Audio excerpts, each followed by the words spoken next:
very excited to finally have one of the fittest people I know on. He is the founder of Everyday 365. In short, an online program, but it's all things health and fitness. He's the owner of the Collective Gym, head coach at Active Escapes, and he's partnered with Hustle Boxing in Potts Point. He is sponsored by True Protein, LSKD Apparel, Jaybird Headphones, and Be Spunky, which is a natural testosterone booster. Apparently, it's all vegan as well, so no funny business there. You can find him on Instagram at Andrew_Pap. Andrew Pap, welcome on the show. Hey, well, thank you for the introduction. I feel like I'm kind of important now. I try to cover all the bases there. You did well. Made it a bit exciting. Very professional. Glad to be here. Thanks for having me, mate. And I'm glad to see you. I have been following you for a while, and you have done a bunch of things. I'm not going to list everything. You've been on quite a few podcasts before, including my good friends at the Mind Muscle Project. You've been there 3 times. So if anyone, Lockie and Raf, they're killing it. So if anyone wants to learn more, maybe about how you started, et cetera, you can go and listen to those episodes. But what I want to talk to you about now is something that you've just recently completed. It sounds incredible. So let's start with how and why did you decide to do the Transalpine Run in Europe? So the Transalpine Run is essentially one of the world's most grueling and toughest multi-stage running races. It covers 8 days, and you will run 273 kilometers across 4 countries with a cumulative elevation of 16,500 meters, so almost to Mount Everest on top of each other. So it's a lot of elevation. It's a lot of uphill and equal downhill. So, it's really hard to appreciate those figures, especially if you're from Australia, because we just don't have any mountain ranges, that's anything significant. I don't think you'd be able to accumulate that elevation running across Australia. Probably if you combined all mountains, you probably get half of that. No, it's one of those things. Trail running is I live in Sydney. I live near the city. And it's just awesome to get away, unplug, get amongst nature. I find that, if you go out to the ocean, you go surfing, or you get out in a forest, or you get out, even the desert and hit the mountains or anything like this, you're just getting into that natural environment. It's just a state that you can't replicate with anything man-made. Doesn't matter if you're going to the greatest gym in the world. Doesn't matter if you've got hobbies if your hobbies are just around electronics or anything like that, you need to for me, it's essential that I have a frequent sort of escape. And it also allows me to have some structure in my training as well, have a purpose behind, I just don't want to be fit at exercising.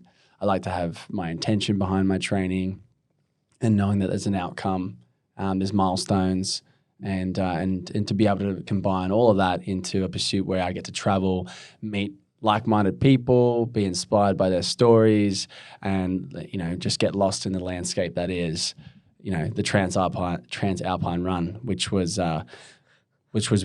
really, really, it's just incredible. Like we started in South Germany, Oberstdorf.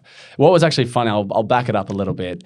So I've been really busy with work and whatever, and combining that with getting married soon and just unforeseen circumstances of life, stress has been really at its peak.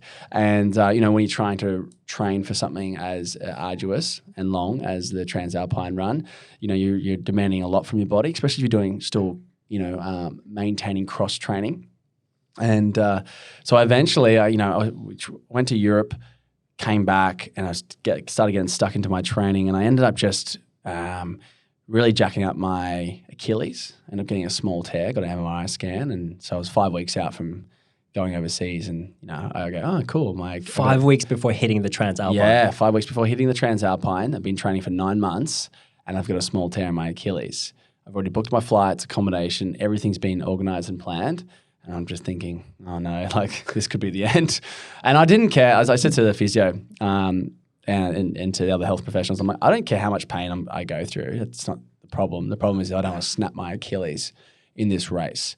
And they weren't very optimistic about, you know, my diagnosis. And they're thinking, well, you know, you are asking a lot from yourself and you're just going to have to monitor it. So for 5 weeks out before leaving Australia, I was just essentially no running, nothing plyometric. But I still had to keep my fitness up. So I was just hitting a bike erg for hours at a time. I did a couple of, did 2 100K efforts and a few other, 60, 50 kilometer efforts on the bike erg. Did you say 200 Ks?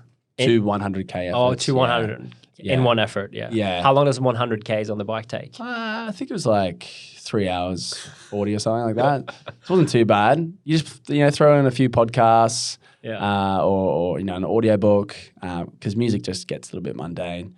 Or you just sit there in the side of a class and you're just watching, in the side of a gym, just watching class after class finish and like, hey, Andrew, see you, Andrew. Hey, Andrew, see you, Andrew. You're just stuck there hating life. No, it was good. So I'm just trying to keep my aerobic capacity up and endurance in the legs. And I was trying to strengthen my feet, keep my stability, all that good stuff. And, I was very stressed out thinking, gosh, like, what if I get over there, overseas, make all this effort and the first day, because I literally didn't run. The first day I start and it's done. So we end up going to Oberstdorf, Germany. We had 5 days prior to the race. Let me backtrack a little bit there because you're saying we. Oh, you do this with Matt Murphy? Correct. And when did you decide to do that with him? And did you guys do any training before and together? Yeah, so Matt and I have known each other for many years now. We started together on a TV show called Search for VERT, and that's another story in itself. And we've been sort of working with each other from time to time. And he lives in Bright, Victoria. It's like backcountry Victoria. It's the most alpine sort of region in Australia. So he lives literally at the bottom of a mountain. And he gets some good vertical meters there. And I live in Rose Bay, so I'm about 1 meter above sea level. That's about as high as you can get. Matt's an absolute mountain goat. He used to be an elite triathlete. He used to be one of the best in the world in his age group, and he's trained all over the world. He's competed everywhere. And so him and I do get along. We're good friends. And so he was an ideal pick. And that's one of the things that we've given feedback to people who have asked, I want to do the Transalpine Run. Like, just make sure you get along with your partner. You're at equal fitness levels. Like, you don't want to be, it tests you in every single way, right? This type of training or this race. And if you're nursing someone the whole time or someone's holding you back or someone's worse off, someone's actually just pushing you too hard from the get-go, there's just going to be problems. So Matt and I were literally spent that entire 8 days. We were every second together from getting ready, racing, recovering, eating. The only time we didn't see each other was when we were in the bathroom. That's it. So we definitely got close. Good banter. Did you ask him to do it or did him? I asked him. You asked him. He was so stoked. It just didn't think this is exactly what I need in my life. And he's so busy. He was actually, whilst we were over there, he was opening his second gym.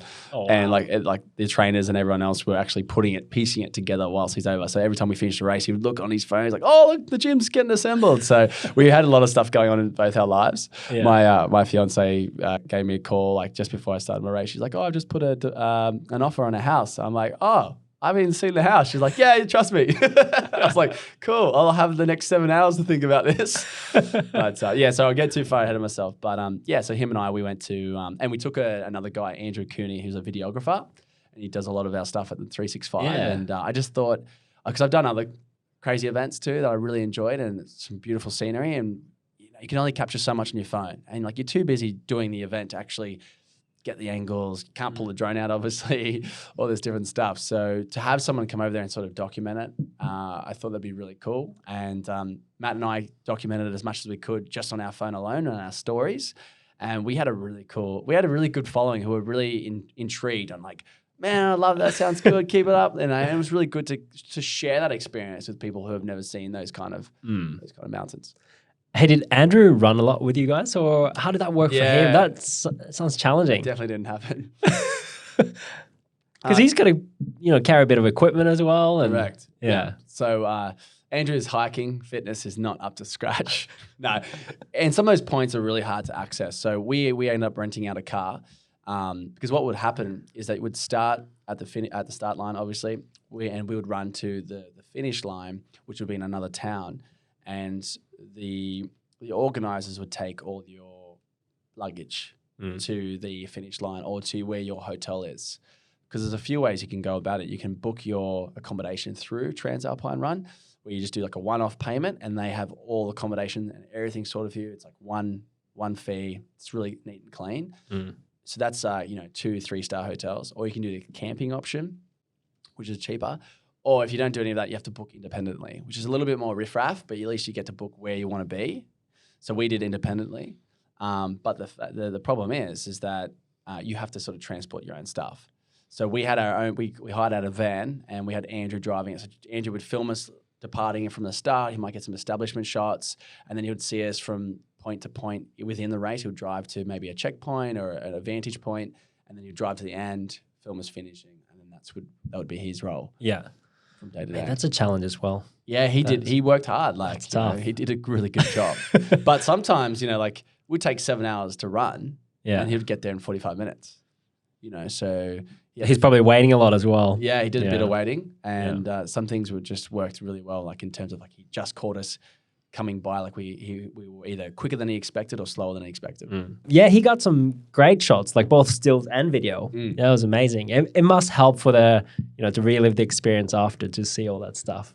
Yeah, and even like what you personally document on your phone, like phones are so good these days. Yeah. We've got so much footage of us in the race, or just getting some landscape shots. The master clip, like I guess the I think it's like a 3 or 4 minute clip is still yet to come out, so I'll post that soon. Yeah, and that's going to give it a bit more of an overall, like why did I do it, and seeing the hurt and the lows and highs, but also the finish line. I think I cried. you looked pretty emotional in that photo when you and Matt ran across. Yeah, it wasn't like I wasn't tearing and sobbing, but I definitely probably could have. Yeah, I wasn't trying to be tough, but it was just it's an overwhelming sense of joy, because that last day we sent it so hard. Yeah, Like every day we were coming around 90th to 100th place out of 350 teams. But every day we were getting stronger and stronger, and everyone else was started getting weaker and weaker. that's exciting. And then when we got to the last day, we're like, let's just go. Well, actually, no, we didn't even agree on that. We're like, let's just finish this. And then I started running out, and I just wanted to beat these 2 girls from America. They just kept beating us. And they were really nice. We were friends with them. Yeah. I was like, I actually didn't tell Matt. I was in my head, like, I'm just going to crush these chicks. And so Matt could tell I was on like a warpath. Yeah, And he's like, okay, it's on. And he's ready for it. Yeah, so my heart rate up was just high for 4 hours and 15 minutes, and we came 23rd. Oh my, So, yeah. that's amazing. Yeah. Yeah. It was cool. So let's start from the beginning. How much planning and prep is required while you're in Australia before you kind of get on that flight to Germany? Like how much are you packing and that kind of stuff? Yeah, look, there's so much logistics. So you got to separate it into like preparing your body, conditioning your body. You got to make sure that your equipment is up to scratch and you're familiar with your equipment, that you've trained with your equipment, and then your nutrition's obviously a huge aspect too. What's the main equipment that's required? Obviously shoes, but Correct. besides that. Yeah, look, footwear is not no laughing matter either, because we're running through snow, mud, undulating field, technical terrain. It's rainy. It's everything you can imagine, and they can throw at you. You need to have shoes that have a tough sole, a sole that can obviously support you, minimize the impact over hundreds of kilometers, but also a sole that has that grip profile with some lugs underneath, so you don't slip over. So Matt and I, we had a great pair of shoes that we were able to really bomb it down on those downhills in the technical terrain, whilst people were very hesitant to put some speed. Which shoes were they? Yeah, we have VJ Max, so VJ Sports. They're originally from Norway. Oh, really? Yeah, they're a Norwegian brand, and just super niche trail running, mountain sky running, racing shoe.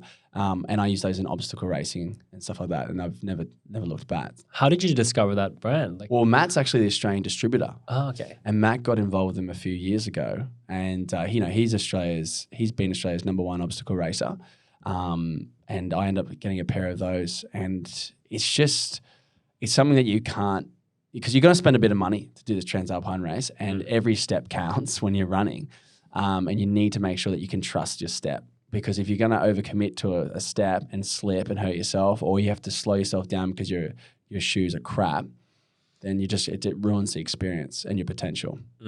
So footwear is an important one. Then you also need a hydration pack. You need a hydration pack that can carry the compulsory list of items. Because you're up in the mountains at such high altitudes, the weather can change at a split's notice. So you do get race briefings every night, but sometimes it's like, okay, you need to take your wet weather gear, your warm weather gear.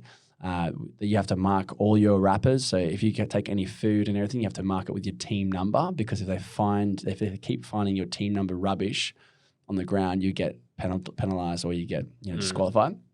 And you need to make sure you got enough hydration, enough liquids between aid stations. So So nutrition and sports nutrition is key inside and outside of your racing. Doesn't matter how fit you are. If you don't know how your body works and how much calories you're going to be expanding, what works when you're under duress. Everyone's digestive system sort of operates differently. I take in a lot of fluid calories.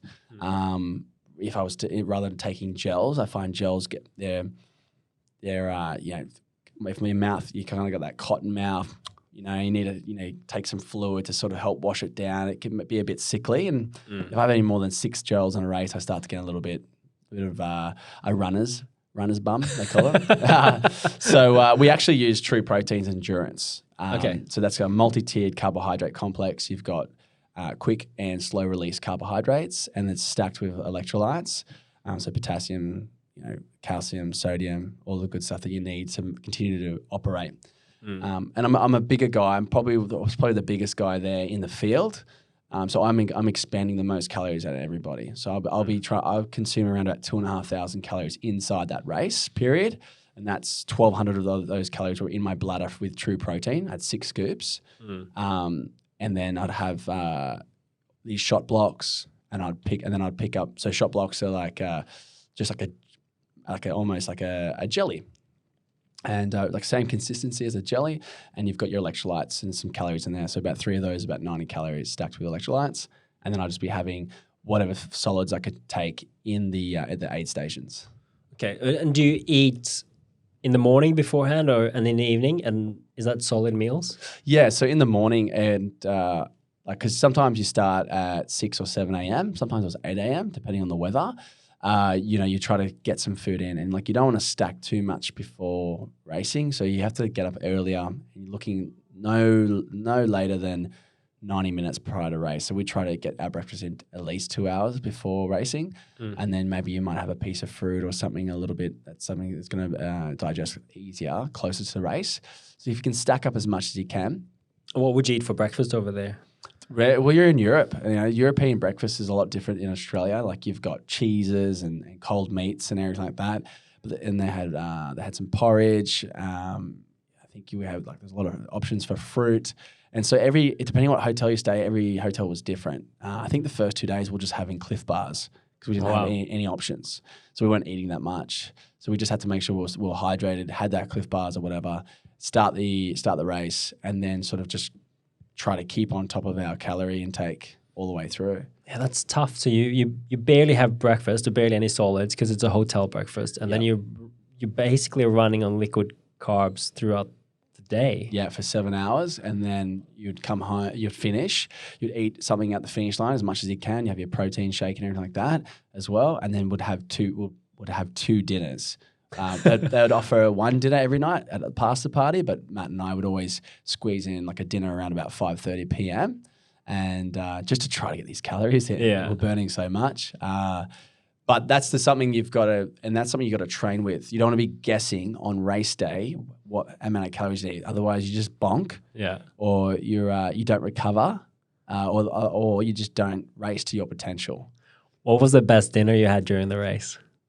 Oh, they had this amazing cheesy pasta chicken curry thing. I don't know what it was, but that's one of the problems too. You eat more than other people, so you can't just keep going up for seconds and stuff like that. But I made sure my plate was stacked like Mount Everest, and they had desserts, they had everything. But we were well fed with the pasta pantry, but you had to be smart with the other calories. Yeah. So yeah, back to the equipment. So we had shoes and your hydration pack. So my hydration pack compared to Matt's, mine was heavier just because I needed more calories. I needed more than him. He's a smaller guy. He weighs about 70 kilos. And my heart rate's higher than Matt. He's fitter than me at this sport. So if I'm, so say my heart rate's around 168 or something, he'd be around 148.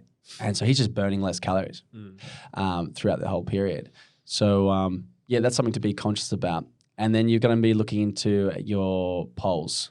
All right. So you literally got collapsible poles that you can take out and sort of then put together and put in your pack or hold on to. You need those poles for your ascents. So you want to try to, take as much load off the legs from doing all the work. So if you walk up a hill, you notice like, oh, my legs are starting to get tired. And if you've got a strong upper body as well, if you're going to carry that extra mass, at least use it to your advantage. So I'd have these poles, and you'd essentially just, if you put your right foot out, you stick your left pole down, which is opposite. So right? ski correct. Poles, yeah, bang, bang, bang, bang, bang. And so did Matt use them as well? Matt used them as well. His poles broke on the first day, so most of the first day he didn't have poles, and then we're able to source him some poles for the rest.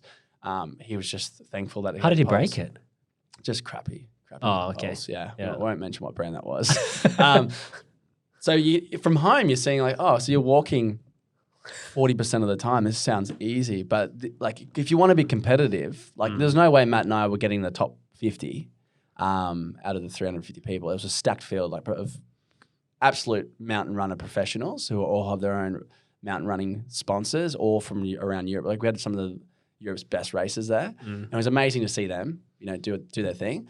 But when we were walking up a hill, we are huffing and puffing, and you're just charging the whole time. It's not like, oh, let's take a picture and how you guys doing? Like you're consistently marching with purpose. And then you finally hit a flat, then you're running, and then you hit the downhill, and then you're just running as fast as you can downhill. So it is intense. It's so much fun. Yeah, it definitely doesn't sound easy.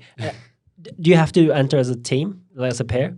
Yes, correct. Yeah. So as a pair for the Transalpine Run, because it is dangerous, you can fall to your death many occasions because the weather changes so quickly. It can get really cold as well, and I got heat exhaustion the first day. You need to have a partner just to sort of keep tabs on each other, and also you want to be able to say, one person carries the medic kit and the other person carries extra supplies.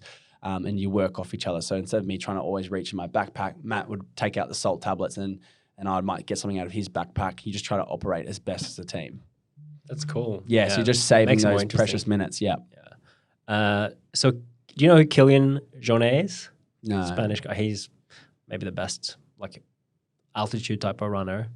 I don't know if he does it. He's Spanish, yes, but he lives in Norway. Yeah, he's a lunatic. But I don't think he does any partner stuff. No, he wouldn't need to. The guy runs no shirt on top of the mountain. So yeah, for sure. So what type of people are the leading nations and stuff in that? Who won it, for instance? There's pretty much because you have your stage race, 8 stages, 8 days. And each stage there'll be winners in different categories. But the fastest category was the men's open, and it was always podium finish, first, second, and third, but always boys from Switzerland. Yeah.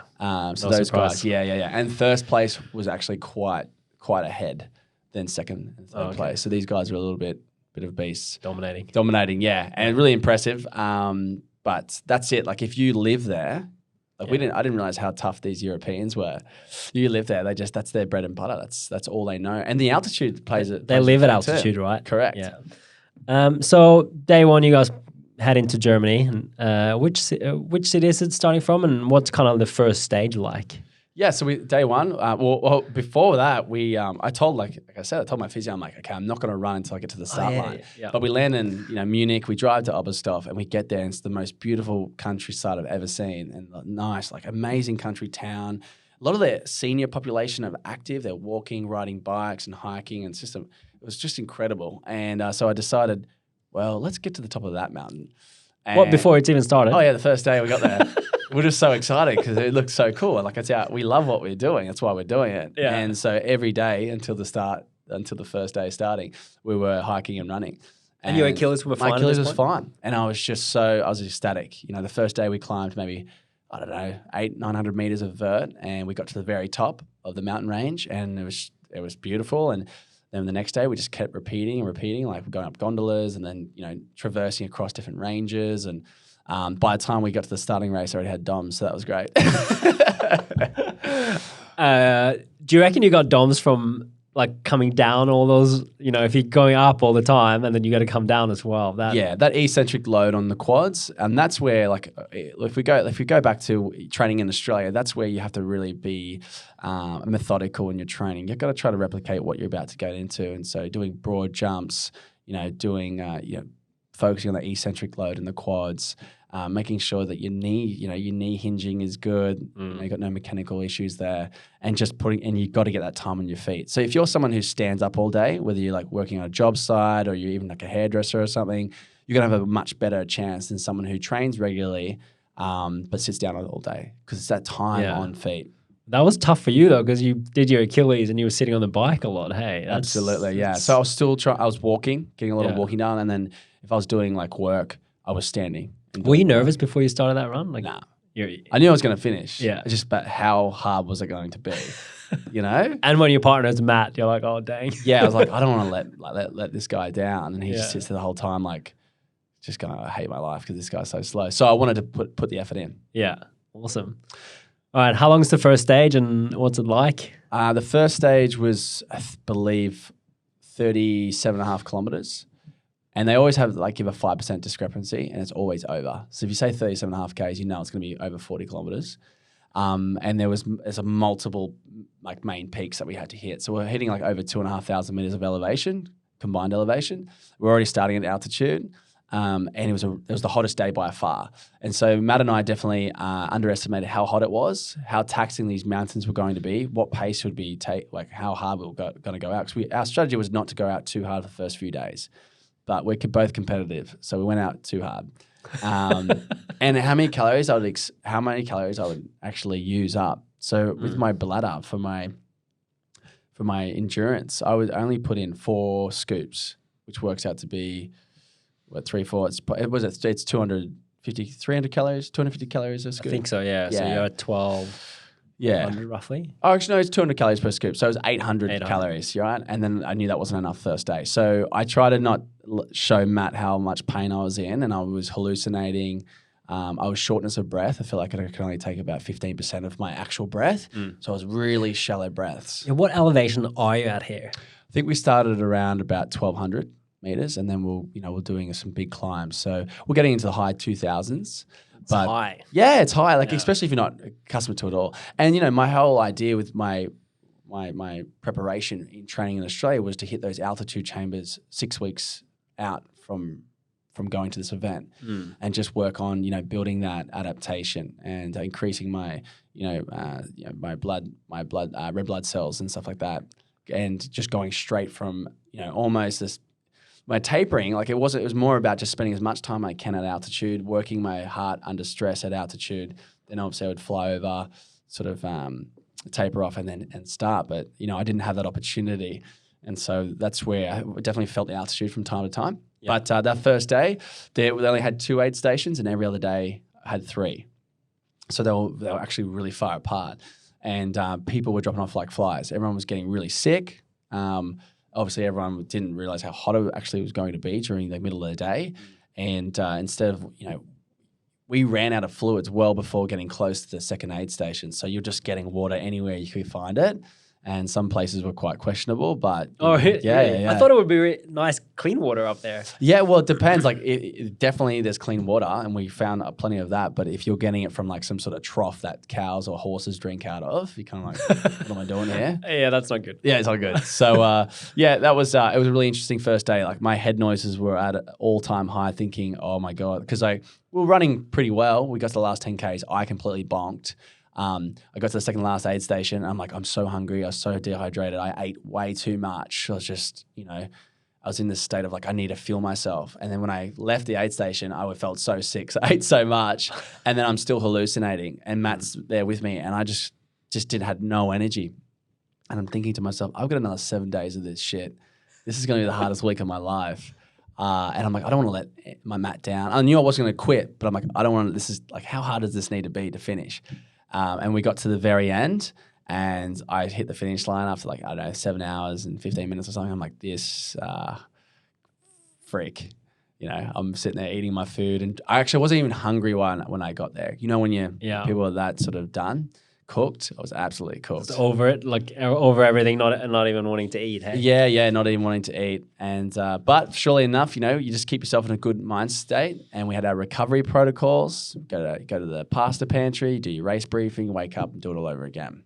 So how did you feel? Well, actually, sorry, going back, I think people forget how hot it can be there at the height of summer. What temperatures did you guys have even at that altitude? And it's the sun cooking right on you, isn't it? Yeah, exactly. Look, we're looking at like high 20s. Yeah. It doesn't sound that bad, but it's just a really dry heat and you're working hard the entire time. There's like no leisurely moment. You're sweating the whole time, right? Sweating the whole time. So not only, and you can't just keep drinking water, you're going to dilute all your electrolytes, just keep sweating out electrolytes. So you have to play a very smart mix in your ratio between just your regular water fluids and also your sticky liquid like your electrolytes and calories.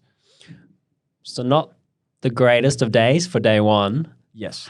How did you wake up on day two? Well, we're fortunate enough, like with our recovery protocols, every day that we stopped in a town, we jumped in like a cold icy river. Yeah. Oh, how good is that? So good. So like 4 or 5 minutes just sitting in there, letting our legs cool off. And then we'd have our protein shake, we'd have our food as much as we can. We get back to our accommodation. And when we get to our accommodation, we'd invert our legs. So we'd put your butt and legs up against the wall so your feet are facing the ceiling and your back's on the ground. And you just sort of let all that blood, everything sort of come down because you've been standing up for how many hours, right? So we did about 20 to 30 minutes of that. And then we'd work on we've got this thing called a body spanner, which is like a very fancy, self-myofascial release tool, enabling us to really get into like your TFL, your hip flexors, your adductors, your quads, your calves, most importantly, your calves, your feet. It's a bit of all in one sort of a tool. So the type of tool to roll out your fascia and that kind of stuff. That kind of stuff. Yeah. So we'd spend up to 2 hours on that. Oh, wow. Each day, every afternoon, and just on the floor in our accommodation.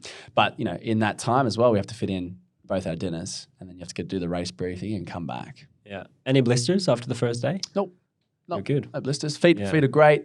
Like muscles were great. Nothing was sore. I wasn't even tired. Like I wasn't sore. Yeah, it was more that the fact I couldn't breathe properly the last 10 kilometers because I just had heat stroke. The next day, I didn't realize how messed up I was the first day until I woke up the next day going, "Holy shit, I was almost done." Yeah. And a lot of people just were just not disqualified. Yeah, disqualified, you could say. They were able to continue each stage, but they didn't finish in the correct time. So there's a time limit on each stage, right? And they have to get in. Yeah, time limit at each checkpoint and every stage. Yeah, wow. And so if you fail on the first day, you're racing the next 7 days knowing that you won't get the medal, you won't get to finish a shirt, but you can still complete the experience. Yeah, that's not as good as actually getting it. No, it's not. Yeah. So did you have any, you had quite a few days up there. Tell us any stories or anything that happened that kind of stood out a little bit. What's some of the best memories that you have from it? Or maybe some of the worst as well? Oh, look, I've got a few. I guess the the European community is a different bunch of people, right? If you're not accustomed to dealing with Europeans. And then you have another sector or another niche of European community, which is the ultra community. So you're going into if you go to Europe, people are sunbaking topless, guys are in their Speedos, and that's just the norm. And then you go into the ultra community and it gets even a little bit more abstract. So to see a girl, if you're running like in a little group and you see a girl sort of push up ahead and then push to the side and squat and start weeing, but facing everybody, only like half a meter off to the side, and sort of just looking at just locking her eyes at every person that was running by, that's normal. And then even before, I think race day 5, I went around to sort of go to the bush to do my business, just to urinate. And this girl was actually doing a number 2, and I just saw everything. Imagine like an ice cream dispenser and a cone. Double chocolate. Oh, yeah. So it's probably something you don't forget quickly. Don't forget quickly. So I came back, Matt's like, "Are you all right?" I think my face might have been a little bit white. I was like, I just saw something no one ever wants to see. And, these girls are fit, fun. They're, just got to do what you got to do. You got to do what you got to do. And that's the thing. Like, it's the ultra racing mindset. Like, I've ran in a wetsuit before, like on a 24-hour event. And I just pee in my wetsuit, and I've contemplated pooing.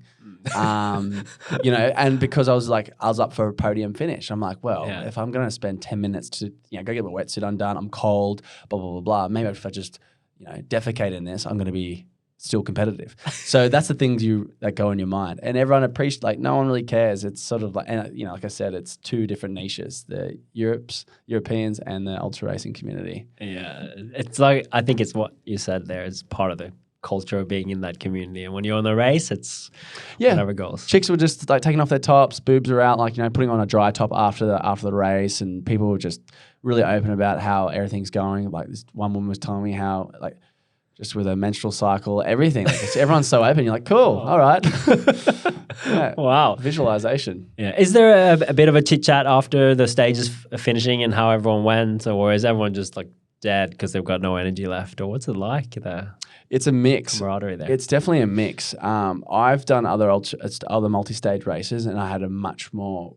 I found it a lot easier to gel and coexist with everybody. And Matt and I were definitely the token Australians. There was only 2 other Australians outside of us because so far away. Most people are Europeans. There was 40 nations, but mostly around Europe, and majority were Germans.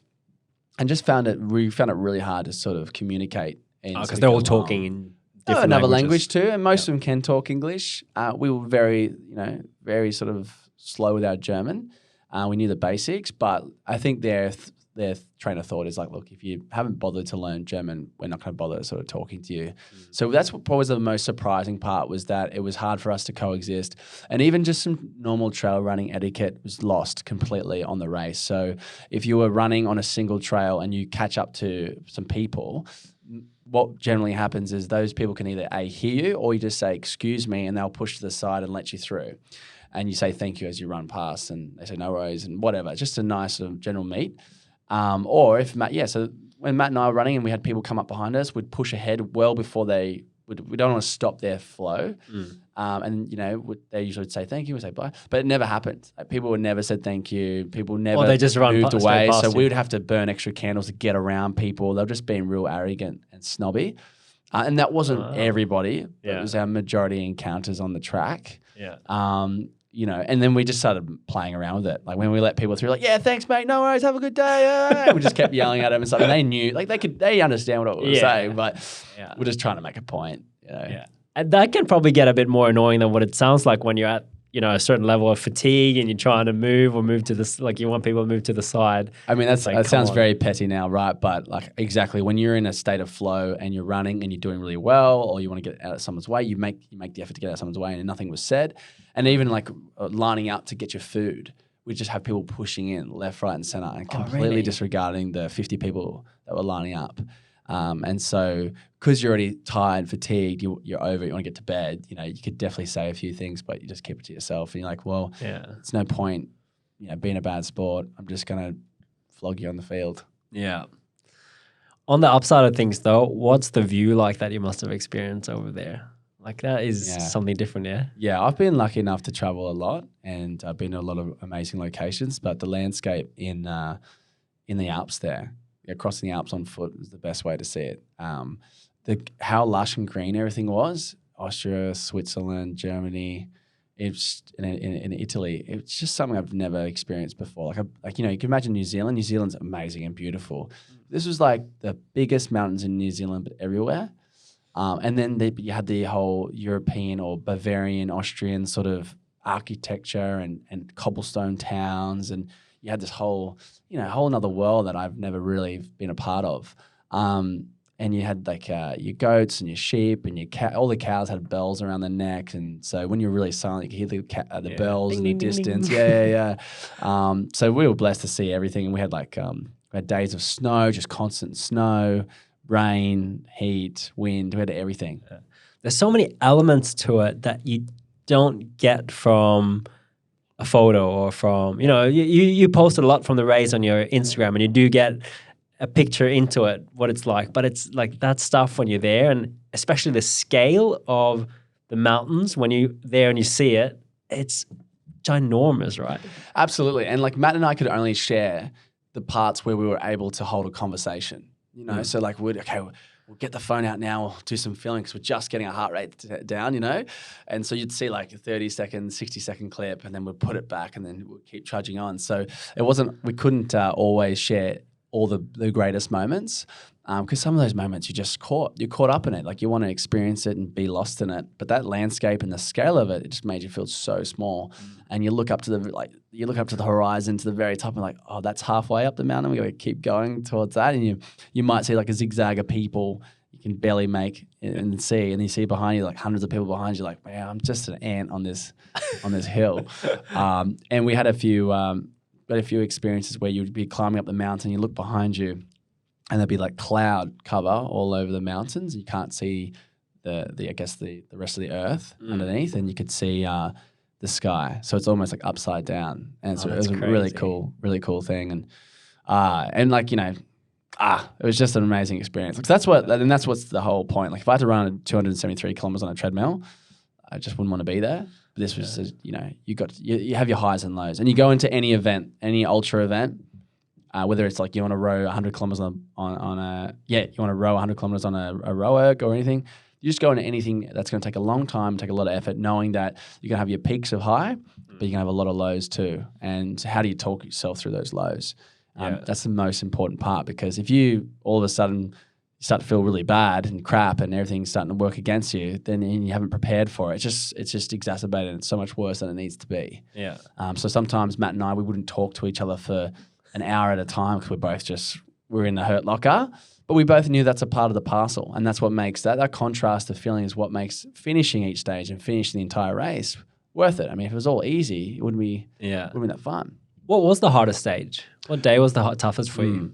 For me, it was day 4. So we just completed, we're probably about, by the time we finished day 4, we're probably about 140 kilometers in. And it was the longest day. I think it was about 48K day in distance. And it was 3,000 meters of cumulative elevation. But it was really cold and really windy. And how many hours roughly did that? 7 hours. Yeah. 7 hours. And so that was a tough day. And like what ended up happening, the terrain was really peaty. And what do you mean by that? PT is like, you can imagine a normal grassy hill up a mountainside and hundreds of cows just stepping on it, right? And cows weigh a lot. And when it gets wet, if the grass is wet and they're pooing and peeing everywhere, they sort of create just bogs. It's like boggy. So it's not like a solid track where you're running on and every step is like nice and solid. You're just all over the place. All over, and like you're on a slant. Draining. So your feet are getting pushed one side so you can get blisters and stuff, and you're constantly trying to think where you're going to put the next foot, and you're trying to you try not to fall over and all this other stuff. So we might do that for an hour and a half straight. And you're trying to take over people as well, right? Yeah. And I ended up, this is probably about 2 to 3 hours into this day 4, and I landed both my feet into just mud and water. And I was like, shit. But we were feeling good. And we just kept just zooming and we're just crushing it. We're just taking over person after person after person. And Matt and I were just on this mission. And we ended up getting to the very top of this peak, just over 3,000 meters of altitude or something. And we're like, yeah, we've got this. And I knew that I should have changed my socks. But I was like, no, we're in a really good state here. So like the last 8Ks, I'm like, Matt, I've got blisters on all my toes. I know it. And I think my feet are falling apart. I think I've got crumpet feet. And he's like, yeah. I'm like, yeah. So I'm descending down this downhill. We had about, 5Ks of just a steep descent. And it was actually on a road. So it's pretty just tough on the body.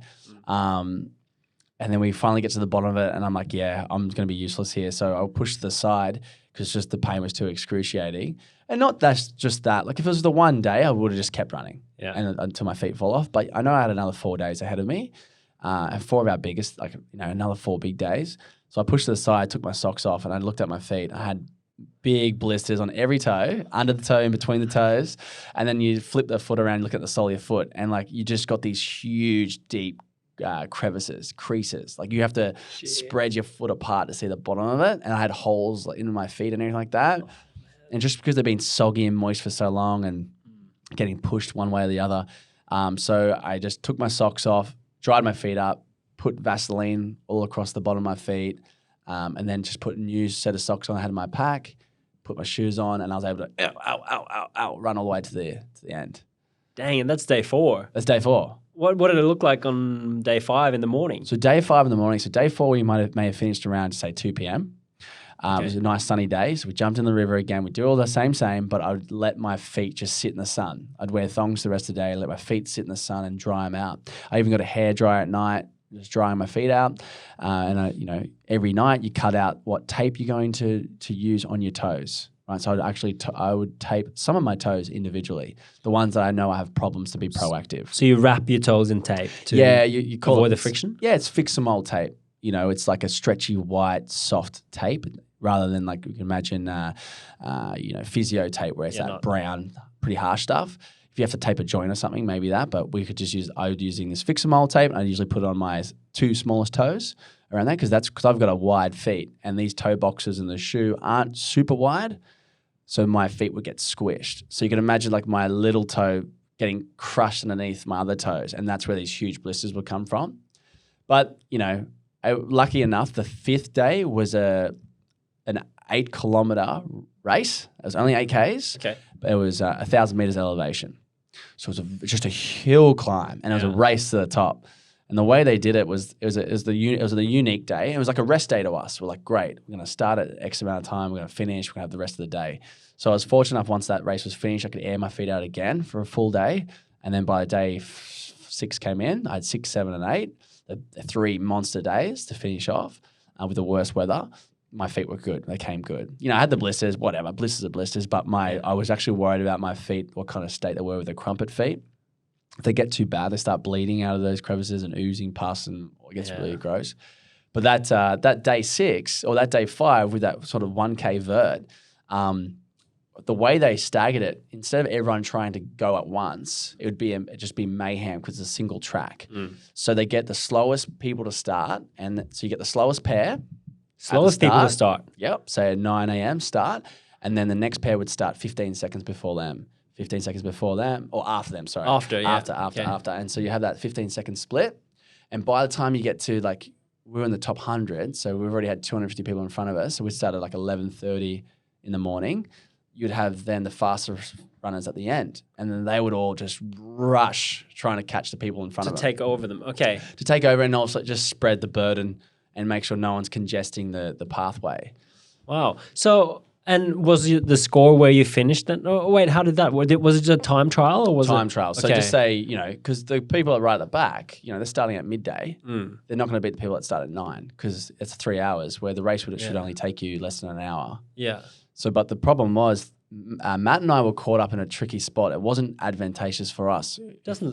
Because we were, I think, 98th last team to start. We had the fastest people behind us, and we didn't have. It's like we started an hour in front of them where we could just take our time. We had the fastest people in front of us who wanted, and they were on our heels the entire time. So we didn't want to slow them down. So Matt and I were like, yeah, we'll just be pretty cruisy. And then we realized the situation, and we just went max all the way up to the top, just max heart rate. It took us 45 minutes.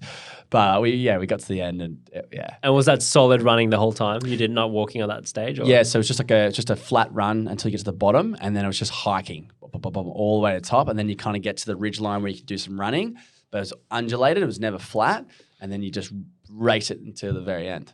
So we got 45 minutes. I think the first people got 31 minutes. Some of those people are just flying. Hey? Well, I took my pack, I took my hydration, I had some little shot blocks and stuff, and the guys who were really good, they didn't take anything. They didn't take water. They weren't even wearing shirts. They're like, I'll be done in 30 minutes. Let's smash this. And I'm like, I need more calories. Yeah. Wow. Yeah. 30 minutes. That's like a short effort for those kind of people, isn't it? Yeah. So when Matt and I were taking 7 hours, the first place were taking 5 hours. Yeah. They would be very light guys though, yeah. Like you're saying, you're probably the biggest guy there. Yeah, and I'm not a big dude. Yeah. But some people come up to me like, are you a bodybuilder? I was just in a different class of people, which was to be expected. But, we hustled and we finished in the top 30%, which was what our goal was. Yeah. So we're happy with that. Yeah, that's awesome. So the last couple of days when you kind of can see the end of it all, how are you feeling mentally and how's the body holding up and where are you at? Well, it's one of those things where you know you're so close. You can see the light at the end of the tunnel, but the last 3 days were like a 42 kilometer a day, a 44 kilometer a day, a 45 kilometer a day, and they're all just super, like a lot of elevation. And we're going through the highest points of the range. We had snow, we had rain, so we just knew like it felt like we weren't even close to the finish line. But you can't think like that.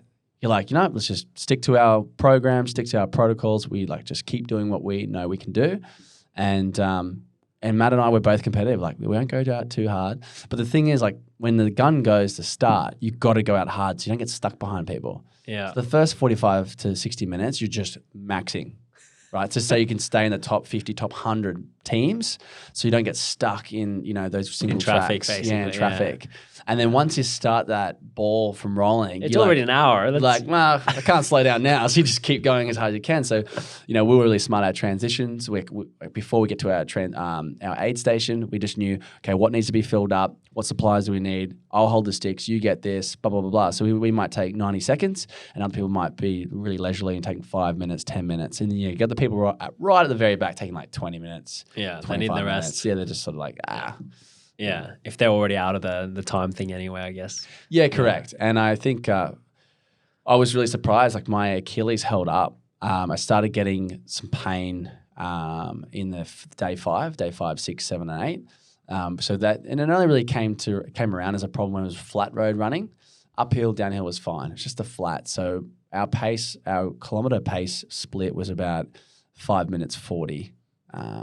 At the slowest. Yeah. I couldn't run any faster than that, otherwise it'd be too much strain on my Achilles. And there must have been quite a few areas that are technical, right? Like you move. Majority of it's technical. And that movement on your Achilles and ankle would have been like quite a lot. Like surprising that it did that well. That's what I'm trying to say. Yeah, absolutely. I was really surprised. I thought the entire time, like my physio, we took a video of my physio taping my ankle a certain way to sort of almost give me like an exterior Achilles to help deload it, but I didn't tape it once. Oh, you didn't tape it during the race? Didn't tape it once. Wow. I just felt so confident in it, and I think I don't know whether it was like more psychosomatic back when I was back at home because I had so much stress with everything. Plus, I knew I got this 270 kilometer multi-stage race. I've got a tear in my Achilles. I don't know if like me stewing over that was causing like, me being precious around it. Anytime I felt a little bit of pain, like, oh, no, stop. I don't want to make it any worse. And then I got there and I started running. I felt okay. I'm like, oh, I've got this. And I was in the moment in doing the event. And I don't know whether it was something psychological. Yeah. But it wasn't because I got an MRI. I've got a tear and I'm still dealing with it today. Like, only, it's 2 weeks post-race and I'm just I can train anywhere, but I've just got to make sure I nurture it and do the proper, rehab so it just doesn't happen again. Yeah.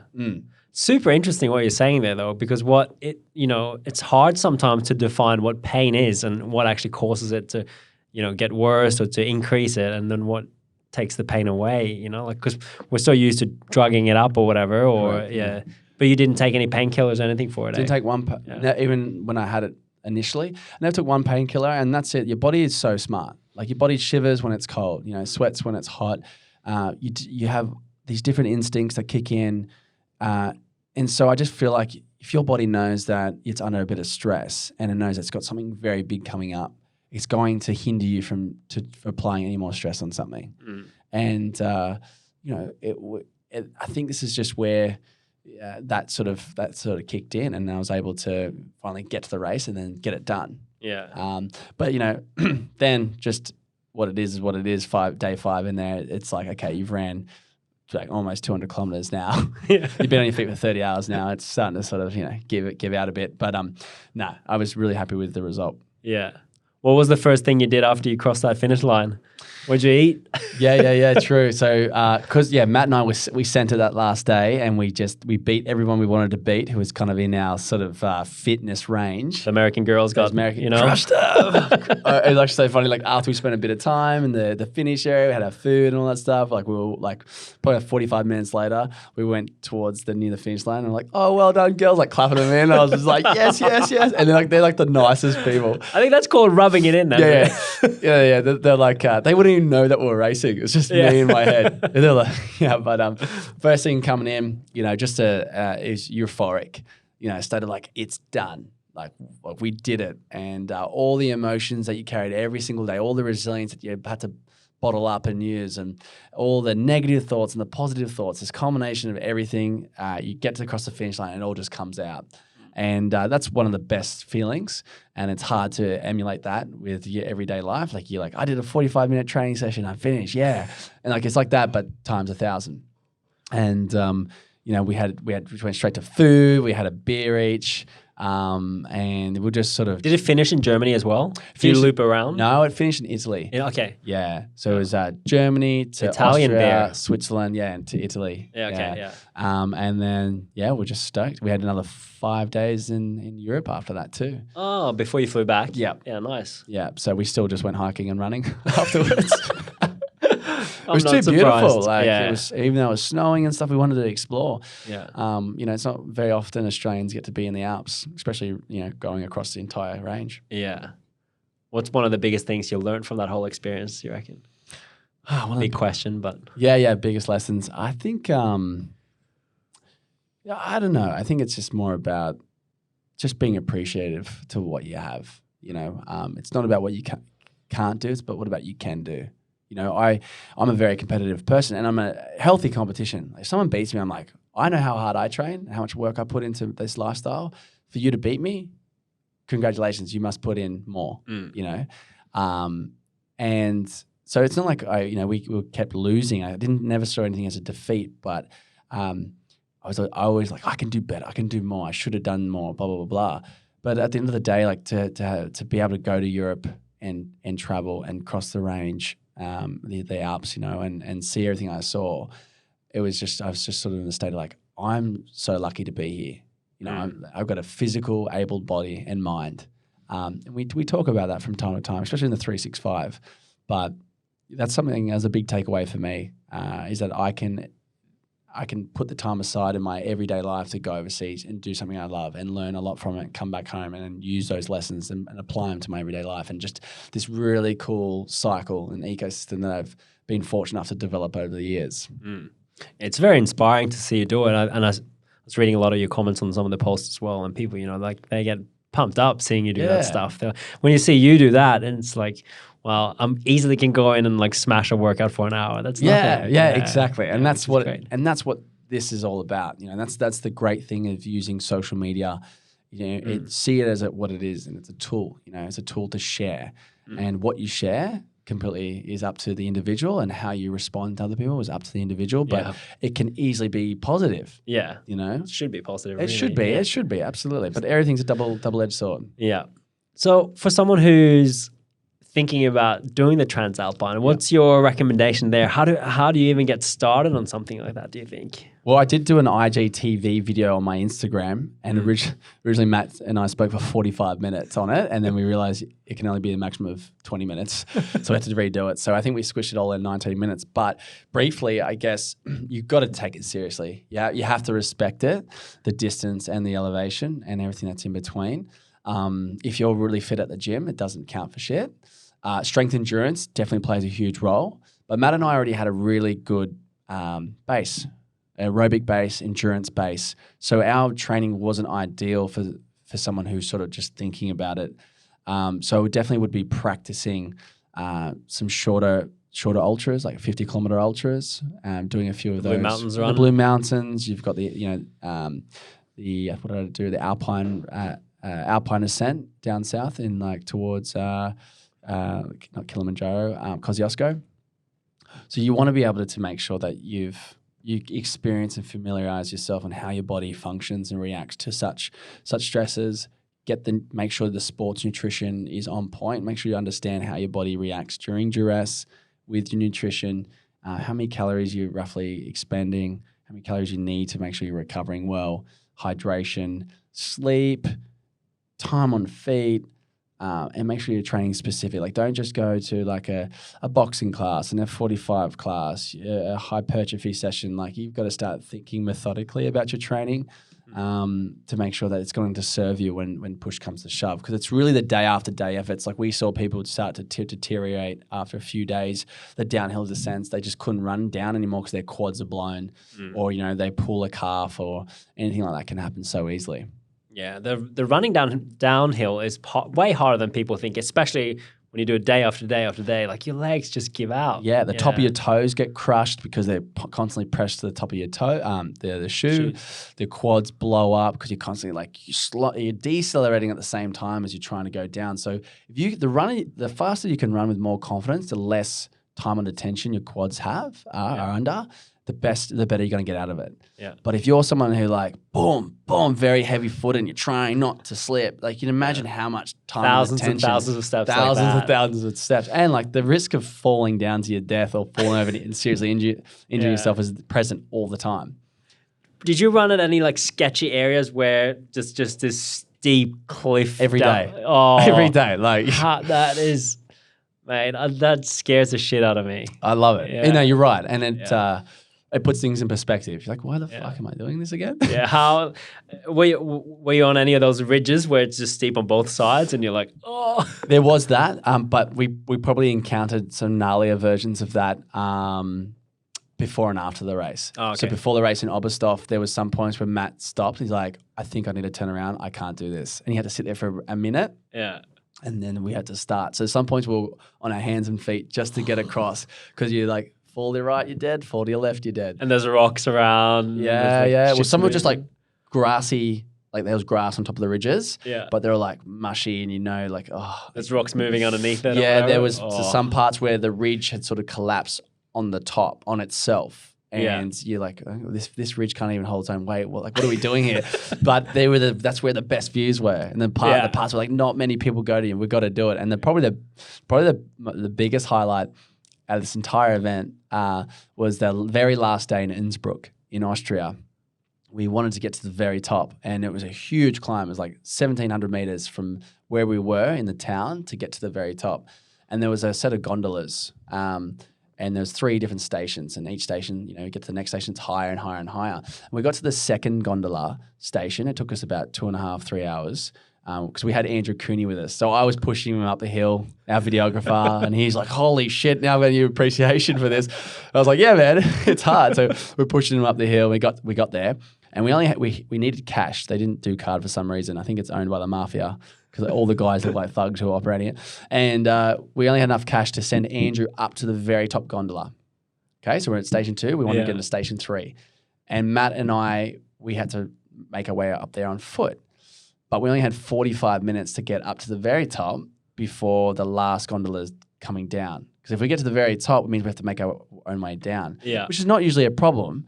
But the problem was that the last part was just all rocks. And then it was snow and ice. And it was the VERT.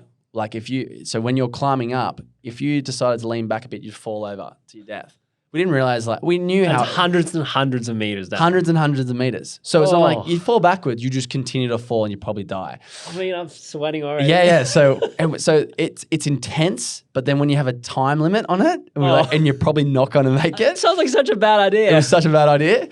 So Matt and I, we were meandering, just crawling, and it's like soft sand, right? Where the ground collapses beneath you, but it's all rocks. So you're putting 100% of that kinetic energy into the ground, and you get like 10% of it back. So you're just puffing. It's like a Jacob's ladder sort of thing, and you just can't working. Like we're not going to make this. Keep going. And then your hands are frozen. You can't feel your fingers or hands because of the ice and snow. And so you're trying to grab things. You're like, am I grabbing onto this properly, or am I going to fall over? And so this is constantly happening. And we found some woman's or anyone's like a cross, like a crucifix, like a necklace. It was in the rocks. And Matt's like, don't touch that. Like, we touch that, we're probably going to die. Like, he's getting all superstitious. And we're like, we're going to make it. And we finally got to the top. And I had cuts and blood all over my hand because I couldn't feel shit. I'm grabbing onto some like metal here and there wherever I could find it. And we had 6 minutes until the gondola was going down. Oh, wow. So we're looking along like, oh, these views are great. Quick, run back to the gondola. Was Andrew just up there just chilling? Andrew's up there like just taking some pictures, doing some filming of himself and just chilling. And we went up, we went back down to station 2, and then Matt and I ran all the way down because Andrew's legs were cooked. Yeah. So that was about 45-minute just descent going crazy. Is Matt a bit scared of heights? It kind of sounds like it almost. He's just like, he's got a kid now. Yeah. He's married. He's got a kid. He's like, you kind of get softer not in the way of, not in not in a bad way. Think about the consequences more. Yeah, thinking about consequences, you've got more responsibility. So all I was thinking is like, I want to get back home to Renee. Yeah. You know, and I'm sure his would be amplified tenfold going, I've got Elise, my wife, and I've got my son, Jack. Yeah. So, and that's where I was saying it's not a negative thing. It's like he's got more to fight for, so to speak. Yeah. In some ways. Yeah. But, we got to the top. We were both like, oh, man, that was the scariest thing I've ever done. But we didn't want to tell each other that as we're going up. That's so freaky. Yeah. That's hectic. Well, I'm glad you're back alive. I'm alive. And you survived it all and you can live to tell the tale. Yes. Yeah, it sounds like a good experience. Hey, to wrap it up, we do a last words segment. Yep. And we just go through, really it's just ended up being 4 things, but what's the last, and they're completely irrelevant to the race, but what's the last movie that you watched that was good? Do you have any movie recommendations? You must have watched a few on the plane. I did actually. Oh, yes. John Wick 3. Oh, man. God, that's a good movie. Keanu Reeves still got it, eh? Just frothing on He's such Keanu a badass. Reeves. He's such a babe. No, I just really, I really appreciate his dedication to each role, understanding, all the maneuvers and he's fighting and his drills with his shooting and everything like that. It's just a kick-ass movie. Like, just once it starts, it doesn't stop. Action-packed. Action-packed. He does some proper jiu-jitsu move. I think Correct. he might be a blue belt or something, I think. I don't know exactly what it is, but I know he trains under some of the best people in the world, and he puts hours and hours and hours every day into like clearing rooms, shooting, hand-to-hand combat. Like he trains with special forces, and over in the States. So it really comes to life in the movie. Yeah. They're all. I enjoyed all 3 of them. Yeah, I mean the storyline sucks. Yeah, it doesn't matter. That's not what I'm there for. You killed my dog and my dying mother. You're like, oh yeah, cool, whatever. The dog is important. I get it. I like dogs. Yeah. What type of music do you listen to? You said you didn't really listen to music when you're running, but do you listen to anything during training, or is there any type of music that pumps you up? Yeah, music varies. So if I'm doing like a slow aerobic type training, it can be podcasts or audiobooks, but sometimes it's like just generic Triple J type music. Okay. Indie? But I love heavy metal. Oh, wow. Very heavy. What band?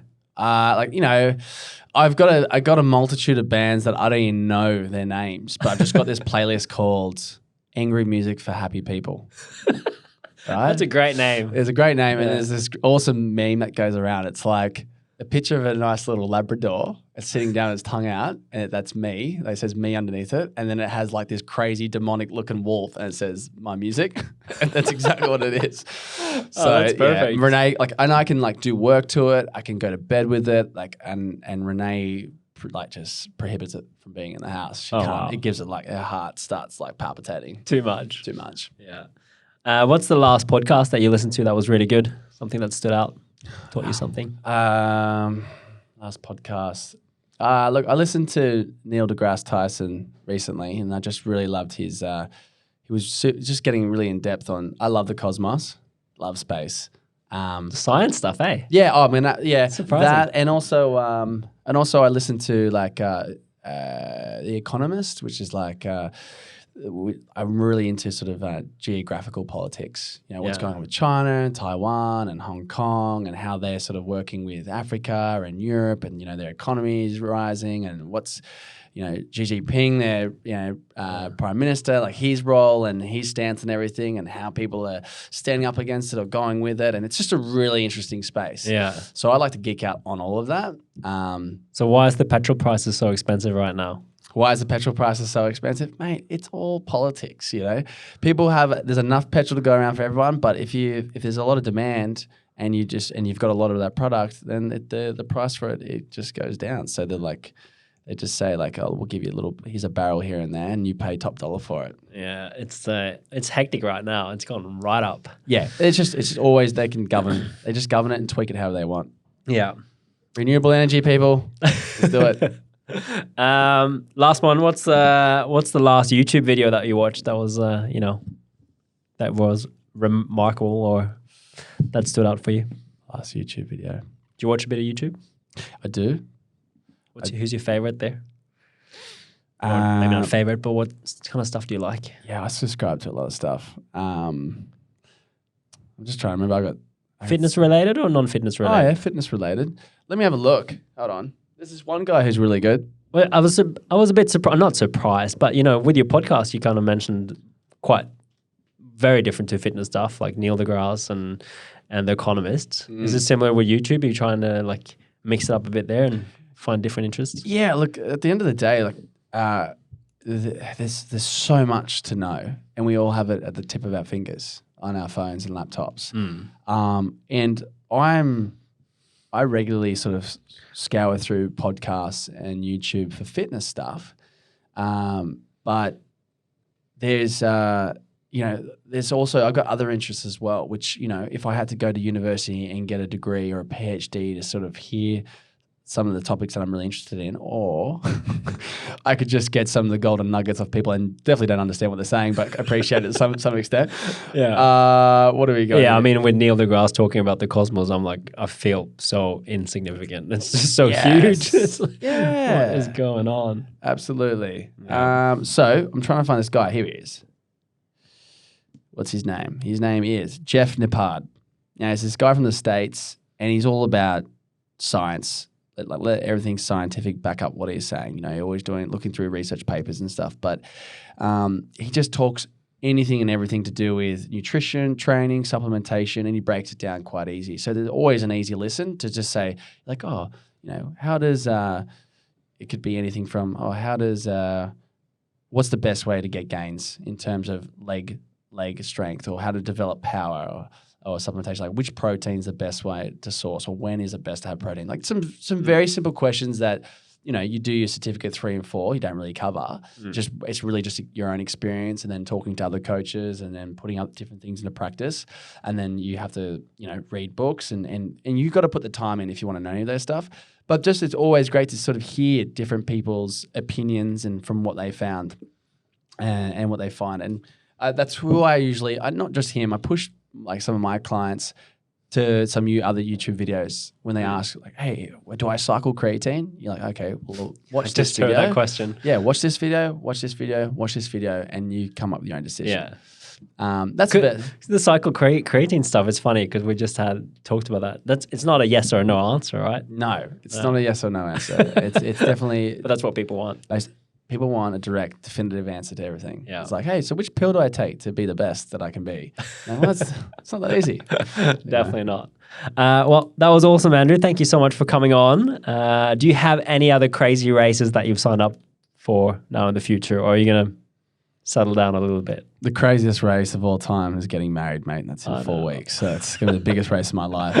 No, so I haven't really booked anything in yet. I definitely have plenty experiences I want to do next year. Probably spend a little bit more time in New Zealand, closer to home, and some epic stuff there. So yeah, right now it's just kind of all hands on deck with getting married, getting a house, trying to stay on top of all the plates I got spinning. And then once I find some room to breathe, then I'll start looking into the next race. So you'll settle down a little bit, and then it'll probably ramp back up again, I'm sure. At least once a year. That's awesome. Any sponsors you want to plug, or anything you want to, race to finish it up? Well, finish it off. To be honest, like a huge shout out to True Protein. They sponsor me, but at the end of the day, like their stuff, their product, I was having their True Endurance, their WPI, so the whey protein isolate, and their greens powder every single day. And I use their product all the time, every day. What flavor do you take of the WPI? Chocolate. Can't go wrong. Have you ventured out? Have you tried anything like that? I tried the peanut butter. Banana honey? No. I think that's the second bestseller. Really? Yeah. Under vanilla or chocolate? Under chocolate. Chocolate's easy. No one's going to beat chocolate ever. Yeah. Ever.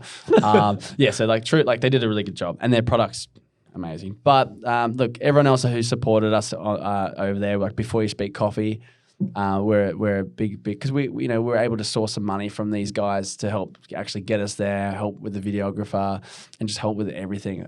We were drinking the coffee every morning, which is a little pep up. But Before You Speak Coffee, LSKD, Jaybird, and also True Protein. So shout out to those guys for making this experience achievable, and we definitely got the most out of ourselves because of them.